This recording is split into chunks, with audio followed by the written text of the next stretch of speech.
روزه میاشت رااله هغه متعلق یو څو ضروری خبرې ستاسو مخکې عرض کول دي. الله فرمایي چې ای هغه کسانو چې تاسو ایمان راوړی دی، کتب علیکم الصیام، فرض شوې ده په تاسو باندې روژه، کما کتب علی الذین من قبلکم، لکه څنګه چې فرض شوې وه په هغه خلقو باندې چې کوم تاسو نه مخکې تیر شوي. نو روژه تمام امتونو باندې فرض وه د هر چا د شان مناسب. روجا عزیزانو یوازې خوراک سکاک نه خولې بندولو ته نه وایي، روجه به هر شي نیسئ. د سترګو به هم روجه غلط کار ته به پکې نه ګورئ، غوږونو به هم روجه غلطې خبرې به پکې نه اورئ، خپو به هم روجه غلط ځایونو ته به پکې نه ځئ، د لاسونو به هم روجه غلط سیزونه ته به نه اچئ. نو روجه یوازې خوراک سکاک نه ځان بندولو ته نه وایي، روجه د دې ټولو سیزونو نامه ده. بعضې ائمو تر دې پورې لیکلي دي چې که چا په روجه کې غیبت وکړو، پردي بدې وویلې د خپلو مفادو دپاره، په دې روجه ماتي. خوله به هم چې دی په غلط شي باندې نه استعمالی، ژبه به په غلط شي باندې نه استعمالی. دا احتیاط به هم کوئ. دې روجې میاشتې ته رمضان وی. رمز په عربي لغت کې سوځولو ته وی، یو شی چې بل شی سوځي دې ته رمز وی. علما لیکي چې په دې نام میاشت باندې الله پاک رمضان نامه ځکه ایښې ده چې که دې میاشت کې سړي د ایمان په تقاضا باندې روجې ونیوي، نو د 11 میاشتو ګناهونه چې دي هغه ټولې په دې باندې سوځي. نو الله پاک دې مونږ او تاسو ټولو ته توفیق راکړي چې دا روجې په ښه احتیاط سره ونیسو. څنګه چې روجه فرض ده، داسې 15 وخته مونځ هم فرض دی. څنګه چې روجه فرض ده، داسې چې پیسې ورسره حج هم فرض دی. روجه فرض ده،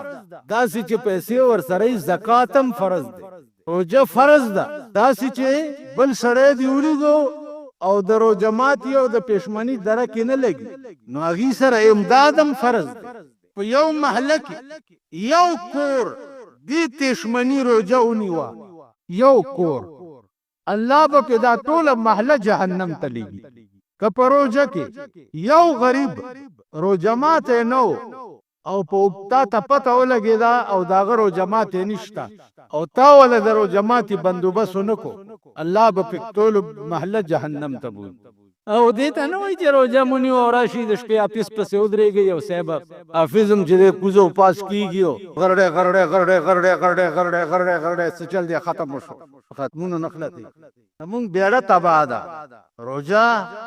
د الله تعالی یو داسې عبادت دی چې په هر عبادت کې ریا راتلی شي. په حج کې ریا راتلی شي چې خلک راته اتی صاحب ووایي، په مونځ کې ریا راتلی شي چې خلک راته بزرګ جمیل ووایي، په زکات کې ریا راتلی شي چې خلک راته خسی صاحب ووایي. هر عبادت کې ریا راتلی شي. روجه واحد عبادت دی چې ریا پکې نشي راتلی. که ته پټه وخورم چاته پته به نه دی. نو واحد عبادت په ټولو عباداتو کې روجه ده چې دې کې ریا نه راځي. نو د دې نورو ګناهونو منهیاتو نه به پکې ځان ساتئ. عزیزانو یو ټکی بل واورئ. تاسو مونږ ټول غریب خلک یو. یو غریب مزدورکار له چې د کلي خان روټۍ وکړي، مزدور به څوک په جامو کې راځي کی خان ورته روټۍ وکړي او راوې غواړي، مزدور به نواب ورته وکړي، د ملک بادشاه یو غریب ته روټۍ وکړي، اورنګزیب بادشاه او د خپل ملک وزیر اعظم ته د لیچي یو څو دانې داسې په خپل لاس ورکړې. نو وزیر اعظم سباله ټول رعیت ته روټۍ وکړه چې په ما پرون الله ډېره لویه مهرباني کړې ده، څه بادشاه ماله په خپل لاس د لیچي دانې راکړې. چرته زو چرته د بادشاہ لاس، کہاں میں کہاں یہ نگہت گل، نسیم صبح تیری مہربان. ما ته بادشاہ په خپل لاس د لیچي دانې راکړې. د دنیا یو وزیر د بادشاہ په لاس ټول رعیت ته روټۍ کوي. قیامت په ورځ د نیکو تقسیم چې کیږي، نو هر نیکی به نیکی کوونکي ته د ملائکو په لاس ورکړل کیږي. واحد عبادت چې ده هغه روزه ده. رسول الله صلی الله علیه وسلم فرمایي چې الله وی حدیث قدسی دی، الله وی چې الصوم لی وانا اجزی به، روزه زما ده او د دې جزا به زه په خپل لاس ورکوم. تاسو ته به د دغې روزې ثواب د الله په لاس ملایي. یا الله چې د الله لاس به څنګه شي. یو روایت دا دی چې الصوم لی وانا اجزا به، روزه زما ده او د روزې په بدل کې به روزهدار ته زه ورکړلی کېږم. الله وایي د روزې په بدل کې به روزهدار ته زه ورکړلی کېږم، یعنې زه به د روزهدار شم. په دې لنډۍ بوچۍ روزه باندې الله بستا شي. هسې وایم چې یو طرف ته زمونږ د عباداتو ته ګوره، زمونږ د کمزورۍ ته ګوره، او بل طرف ته د الله د فضل او د رحمتونو او نعمتونو ته ګوره. یو ور درته کوم عزیزانو چې دا واورئ، نن سبا خو روزه ماتي دپاره د خلکو څه نخرې جوړې کړي. په خپل علاقې کې چې کوم ځای اوسېږئ دا کوشش به کوئ چې هسې نه چې د روزه ماتي وختي او د چا روزه ماتی نه وي، بیا به تباه شئ، غرق به شئ. په خپل علاقې کې به دا سروې کوئ چې هسې نه چې څوک بې پېشمني پاتې نه شي، څوک بې چایو پاتې نه شي. نو ته به وایې چې مونږ ځان له چې څه کړي یا به بل له ورکوو. دا یو سړي راته بله ورځ ویل مونږ ځان له چې څه کړي یا به بل له ورکوو. تا ځان له څه کړي؟ غټه غوښه به دې پخ کړي، ټیپر به دې پکې اچولي، چټني مدي مې د هغې دا ځان له څه کړي؟ خو خدای قسم حضرت علی او بی بی فاطمه قسم وخوړو، امام حسن او حسین ناجوړه و چې یا الله که دا دواړه جوړ شو نو مونږ به 3 روزې تا دپاره ونیسو. دواړه خدای جوړ کړه، دواړو روزه ونیوه. چې روزه یې ونیوه چې ماښام شو دروازه کې آواز شو، حضرت علی د روزه ماتي څه کجوري مجوري او ستوان دا برابر کړي. دروازه کې آواز شو چې یتیمان یو مسکینان یو والله کم دروټه درک لګي. ادوارو چې ځان له څه بندوبست کړی هغه ټول چت کو هغې له بار ور د چا هغه نیکه به یې وکړي، مولا دې وکړي یا به پیر صاحب وکړي یا به ګیرور صاحب وکړي یا به حتي صاحب وکړي، د چا مور به وکړي. زه به داسې وکړم. سبا له بیا روژه کړه په نهاره چې بیا یې روژه کړه چې ماښام یې بیا څه کجوري وغیره تیارې کړې. بیا دروازه کې آواز وشو چې یتیمان یو د روټۍ د رکب نه لګي. بیا حضرت علی هر څوک چت کو بارې وه. بی بی فاطمه هم ورته داسې نه وایي چې دا څه کې مونږ به نه خورو. نه فاطمه وا کنه، خاتون جنت وا کنه. مونږ به د دې خپلو امبرسرۍ میخې چې ساتلي دي په کورونو کې دې ته به داسې وکړئ تاسو په ایمان ووایئ. زه به یې وکړم، تاسو به یې وکړئ. په 3مه ورځ بیا روژه شوه. چې بیا روژه شوه چې بیا ماښام تیاری وکړو، بیا دروازه کې آواز وشو چې اسیران یو د روټۍ د رکب نه لګي. بیا هر څوک چت کول. قرآن راغی یوفون بالنذر ويخافون يوما كان شره مستطيرا ويطعمون الطعام على حبه مسكينا ويتيما واسيرا. قرآن راغی دا په وفا په نظر ولې وکړه چې دا ورځ نه یریده چې په کوم ورځ به شر به په ټوله دنیا کورو او بیا روټۍ وخوړله په چا؟ په مسکینانو، یتیمانو، اسیرانو باندې. او بیا ورته وایي څه؟ انما نطعمکم لوجه الله، روټۍ م خدای دپاره در باندې وخوړله. لا نريد منکم جزاء ولا شکر، بدل یې درنه نه غواړو، نه شکریه درنه غواړو، خدای دپاره هم در باندې وخوړه. نفلي روژو کې حضرت علی او د بی بی فاطمې ایمان ګوره. اوس فرضي روژه د عزیزانو په علاقه کې به دا سروې کوئ، څوک بې چایو پاتې نه شي، بې روژه ماتي پاتې نه شي، بې پېشمني پاتې نه شي، کینې ټول علاقه به پې الله ونیسي. دا به تاسو ومنئ چې زموږ د دې ملک د پاکستان شري ډلې حج ته ځان سره جیب کترې بوځي، دی ورته ناست دي او هغې ټوله ورځ د حاجیانو نه جیبونه کټ کوي. وجي راشي چې مان دومره پیسې رانه ورکې شوې، یو بل راشي دومره رانه ورکې شوې، بل راشي دومره په مکه کې. یعنې دا به تاسو ومنئ چې زه په سن 65 کې حج ته تللی وم او چتره یې وراسه د بیت الله شریف په خوا کې مې کېښود، زه په مونځ ودرېدم او زه ورته اوس په مونځ کې ګورم او یو سړي اوچته کړه او منډه یې کړه. نو مونځ مې ورپسې ماتولی نه شو. بجوې عزیزانو زما عرض دا دی چې دا ګناهونه د بخښنې نه دي او ما په دې تمه کېږئ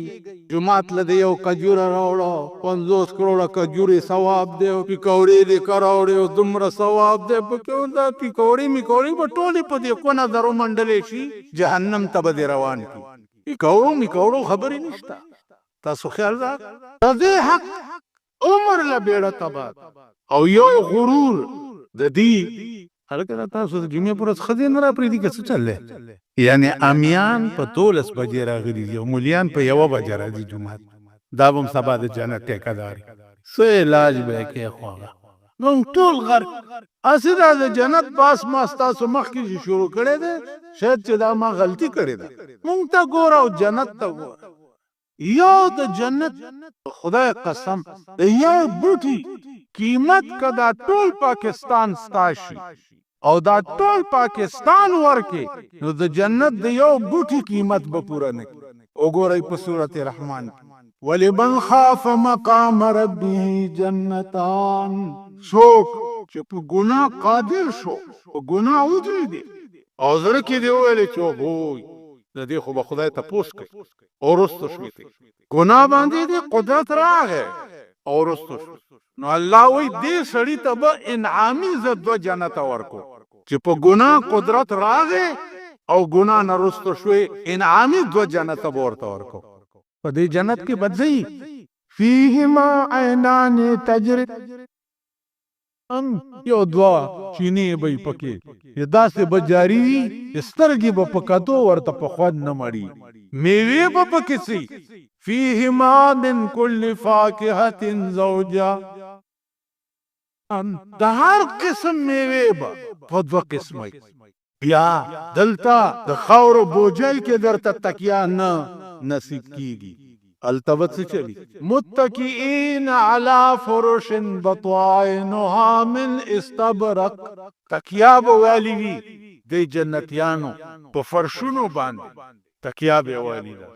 لکه دا دلته زه باجوړ ته تللی وم نو خان سره چې ملو شو نو هر یو سړی به چې راتلو څادر به ځان لاندې کولو په ځمکه به کېناستو خان کټ کې ناستو نو دی په کټ کې نه کېناسته زه زړه کې ویارېدم چې اوس ما ته ونه وایي چې کوشه د دې کټ نه خان خو خان دی که نه زمونږ د بالا ماڼۍ کې هم ډېر دي د وچې خانان کوڅو کې سپي د لوږې مړه کېږي نو ما چې اوس ما ته ونه وایي چې کوشه د کټ نه خو چار دې ښیي ما ته هغه ونه کو هر یو چې راځي څادر ځان لامېږي په ځمکه کې ما یو نه غړي غونډه پوښتنه کوم تاسو کوئ دلته چې خان کټ کې ناست وي نو موږ نشو کېناستی دا د خان بې عزتي ده او هغه داسې متکې ته ډډه والې وه ما نه یې تپوس کولو څنګه دی مولانا صاحب ښایي شته ستاسو علاقه کې خانان که نه شته که نه نو باجوړ نه چې هغه زه راتښتېدلی یم بیا نه یم تللی نو دلته تا ته د سړي په مخ کې متکې ته ډډه وال نه نصیب کېږي اول ته به څه کې متکئین علی فرش بطائنها من استبرق تکیا به والې وي دې جنتي په هغه فرشونو باندې چې د هغې سټ به د ریخمو شنو غټو نه وي وجن الجنتین دار الله بیا دا د جنت نعمتونه به څنګه وي تا به داسې ډډه والي کیله خورم هغه بوټی به کیله په خپله سپیده کې او بوټی به دومره راوږد شي چې ستا د خولې له به کیله تیاره راوړي تا به لاسونه داسې انار خورم بوټی به انار صفا کی او ستا د خولې له به یې راوړي داسې مهرباني په دې ټول کائنات کې چېرته شته په دې ټول کائنات زما عزیزانو بیا به ته ووایې چې نه زه د بوټي د لاس شی نه خورم ماله د خادمان سپین کی اورا دی وړي په تالی کې دی راته پیش نو الله څه وایي په جنت کې به خادمان داسې ښایسته وي اذا رأیتهم حسبتهم لؤلؤا منثورا د جنت خادمان به دومره ښایسته وي چې ته ورته وګورې نو ته به وایې چې د ملغلرې نه چا تار ویستی دی او یو د بل د پاسه ټکیاوي دومره ښایسته به وي لکه ملغلرې اوس خو مونږ ښایسته نه یو نو خادمان به لا څه ښایسته او بیا چې د چا خادمان وي د هغه د شکل ته وګورئ تاسو د هره ورځ د اخبار کې ګورئ که نه دا د ملک حکومت خلک چې دي دې بوتاړونو ته وګورئ یا د خپلو شکلونو ته داسې په شیشه کې لږ لږ ګورې د جنت خادمان به داسې اذا رأیتهم حسبتهم لؤلؤا منثورا ته چې ورته وګورې ته به وایې چې ملغلرو نه چا تار ویستی دی یو د بل د پاسه ټپکیږي جامې بیا څنګه اغوستې د شنو ریخمو عالیهم ثياب سندس خضر واستبرق وحلوا اساور من فضه پلاس کې به کنګڼه چولی د خادمان د زرو چې په کوم لاس تعالی تعالی پیش کړي چې فروټ پکې پرې کړی دي یا روټای پکې تیار ده پاغه لاسونو کې به کنګڼه مچولی او شکلونه به هم د بلغلرو پشانی نو ته چې هغې ته وګورې هغه روټۍ نه به موړ شي که نه وایي که نه خولې خو هم ټپې نه وي داسې په تمه ورته ناست دي بس خو پړق جنت ته به ورننوځې خادمان به داسې یا الله ته رحم وکړي چې غلامان او خدمتګار د جنت به داسې وي چې حورې به بیا څنګه بیا الله ته وګوره رسول الله صلی الله علیه وسلم ته الله فرمایي د روجهدار سړي د خولې وږمه چې کومه ده د لوږې نه چې په کوم خوله کې وږمه پیدا شي الله وایي دا وږمه ما باندې د مشک او د عنبرو نه خلک ته خو د خپله خوله د یو غریب سړی خان ته ورنږدې کړي او داسې چې دې ورته وکړي ان به وچ لوی د خوار که خوله کې دې غول نیولي وایي به ورته که نه او الله څه وایي د روجهدار د خولې وږمه چې ده دا ما باندې د مشک او د عنبرو نه خلک لعنت ته په داسې قوم وي چې دا الله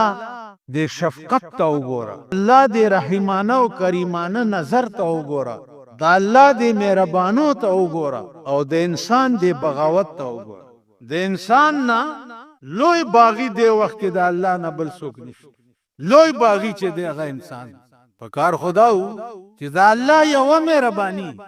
یا الله ما تاسو ته په خوا یو خبره کړې وه زمونږ دا قوم چې دی دا اپریدی قوم دی نو اپریدي چې دی د تحصیلدار او ډیپټي صاحب نه ډېر داسې جار او قربان کی نو زمونږ یو خپلو هغه چېرته تحصیلدار له کوواډ ته ورغلی نو تحصیلدار به ورته راپاڅېدلی ورغاړې وتی به یو په ملا بیا وله ټپ ورکړی بیا ورته ویلي چې کورسۍ کې تشریف کېده نو دی چې کور ته راغی نو ښځې ته وایي چې وا ښځې تحصیلدار صاحب له چې وی راغله ناصر ورته په کورسۍ کې راپورته شه ورغواړې ورته په دې ملې وټپاوله خو بیا یې راته وویل چې په دې کورسۍ کې تشریف کېده نو ښځې په دې تشریف پوه نه شوم چې دا تشریف څه شي له یایي نو ښځه ورته وایي چې دا د غولو ځای له تشریف یایي که نه وی چې ته وګوره نو د ما د غولو د ځای دوره قدر وکړه چې تشریف یې ورته وویل په کورسۍ کې کېده اوس اپریدي خو داسې دي په خدای قسم چې په یو مین شي چې هغه د الله ذات دی دا دنیا به پتا مینه او قسم په خدای دی چې په هغه ذات ته مین شي د دنیا به د مثقال ذرې عمره پروا نه لري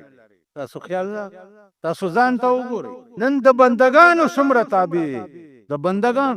یو الله هم پرېښی دی الله تاسو پرېښي او په قیامت کې به هم دا چلو شي چې کذالک اتتک آیاتنا فنسیتها زما قانون درته راغلی او زما قانون تا هیر کړو او پرېوښو کذالک الیوم تنسی نن ما هم ته پرېښوي او هیر مې کړې چې تا زه هیر کړی وم په دنیا کې نو ما ته هیر کړې عزیزانو یو ذات سره لګاو اور سبستاش ما تاسو ته دا خبره کړې وه روژه زما ده او د دې جزا به زه په خپل لاس ورکوم یو روایت دا دی چې الصوم لی و انا اجزا به روژه زما ده او د دې په بدل کې به روژهدار ته زه ورکړلی کېږم الله وایي ستا د روژې په بدل کې به زه درکړلی کېږم اندازه وکئ د یو روژې په بدل کې الله به ستا شي نو چې الله ستا شو د خدای ټوله خدای ستا شوه که نه شوه هر څه ستا شو نو دې وجې نه عزیزانو لږ سوچ وکئ او یو ټکی مې ورورولۍ واورئ چې دوه شیونه دي چې هغه به د قیامت په ورځ بالکل نه بخلی کېږي یو پردی مال چې تا په ظلم او په جبر باندې خوړلی وي تا به نه بخلی کېږي او یو غرور تکبر ځان ته زه ویل دا به نه بخلی کېږي دا زه ټکې دا دومره خطرناک ټکی دی چې عمر او عبدالآباد د پاره د سړي بیړه تباه کړي. شیطان څومره مشهور شی دی، 6 لکه کاله د خدای عبادت کړی، 6 لکه کاله، او د ملائکو استاد پاتې شوی. یو ټکی وکړو چې د آدم علیه السلام لاش تیار شو، ملائکو ته حکم شو چې سجده ورته وکړي، نو تمامي ملائکې ورته په سجده پریوتې الا ابلیس، مگر شیطان انکار وکړ، ولار پاتې شو.